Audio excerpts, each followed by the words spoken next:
ನಮಸ್ತೆ ಕರ್ನಾಟಕ, ನಾನು ನಿಮ್ಮ ಆರ್ಸಿಬಿ ಹುಡುಗಿ ಪ್ರಿಯಾಂಕಾ.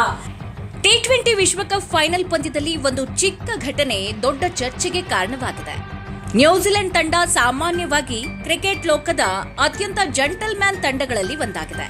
ಆದರೆ ಈ ಬಾರಿ ಮೈದಾನದಲ್ಲಿ ಸ್ವಲ್ಪ ಗರಂ ವಾತಾವರಣ ಕಂಡುಬಂತು. ಭಾರತದ ವೇಗದ ಬೌಲರ್ ಅರ್ಷದೀಪ್ ಸಿಂಗ್ ಬೌಲಿಂಗ್ ಮಾಡ್ತಾ ಇದ್ದ 11ನೇ ಓವರ್ನಲ್ಲಿ ನ್ಯೂಜಿಲೆಂಡ್ ಬ್ಯಾಟ್ಸ್ಮನ್ ಡೇರಿ ಮಿಚೆಲ್ ಸತತವಾಗಿ 2 ಸಿಕ್ಸರ್ ಬಾರಿಸಿದ್ರು. ಅದಾದ ಬಳಿಕ 5ನೇ ಎಸೆತದಲ್ಲಿ ಮಿಚೆಲ್ ಹೊಡೆದ ಚೆಂಡು ನೇರವಾಗಿ ಅರ್ಷದೀಪ್ ಕಡೆಗೆ ಹೋಯಿತು. ಆಗ ಅರ್ಷದೀಪ್ ಚೆಂಡನ್ನ ಮಿಚೆಲ್ ಕಡೆಗೆ ತೀವ್ರವಾಗಿ ಎಸೆತಾರೆ. ಚೆಂಡು ಮಿಚೆಲ್ಗೆ ಬಡಿಯುತ್ತೆ. ಅವರು ಗರಂ ಆಗಿ ಅರ್ಷದೀಪ್ ಕಡೆಗೆ ನಡೆದು ಬರ್ತಾರೆ.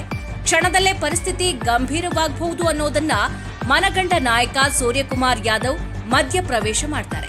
ಸೂರ್ಯ ಮಿಚೆಲ್ ಅವರನ್ನ ಸಮಾಧಾನಪಡಿಸಿ ಆಗಬಹುದಾದಂತಹ ದೊಡ್ಡ ಜಗಳವನ್ನ ತಪ್ಪಿಸಿದ್ರು. ಇತ್ತ ಅಂಪೈರ್ ಕೂಡ ಅರ್ಷದೀಪ್ಗೆ ಎಚ್ಚರಿಕೆಯನ್ನ ಕೊಡ್ತಾರೆ. ವಿಶ್ವಕಪ್ ಫೈನಲ್ ಪಂದ್ಯ ಮುಗಿದ ಮೇಲೆ ಅರ್ಷದೀಪ್ಗೆ ತನ್ನ ತಪ್ಪಿನ ಅರಿವಾಗಿ ಹೋಗಿ ಡೇರಿ ಮಿಚೆಲ್ ಬಳಿ ಕ್ಷಮೆ ಯಾಚಿಸ್ತಾರೆ. ಇದಲ್ವೇ ಆಟಗಾರರ ನಿಯಮ ಅಂತಂದ್ರೆ ತಪ್ಪು ಯಾರದ್ದೇ ಆಗಿರಬಹುದು, ಕ್ಷಮೆ ಕೇಳೋದು ಇಲ್ಲಿ ದೊಡ್ಡದಾಗತ್ತೆ.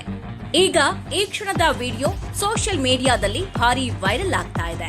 ಇಂತಹ ಕ್ರಿಕೆಟ್ ಸ್ಟೋರಿಗಳಿಗಾಗಿ ನಮ್ಮ ಕ್ರಿಕ್ ಇನ್ಸೈಡ್ ಯೂಟ್ಯೂಬ್ ಚಾನೆಲ್ ಫಾಲೋ ಮಾಡಿ. ನಾನು ನಿಮ್ಮ ಆರ್ಸಿಬಿ ಹುಡುಗಿ ಪ್ರಿಯಾಂಕಾ. ಧನ್ಯವಾದಗಳು.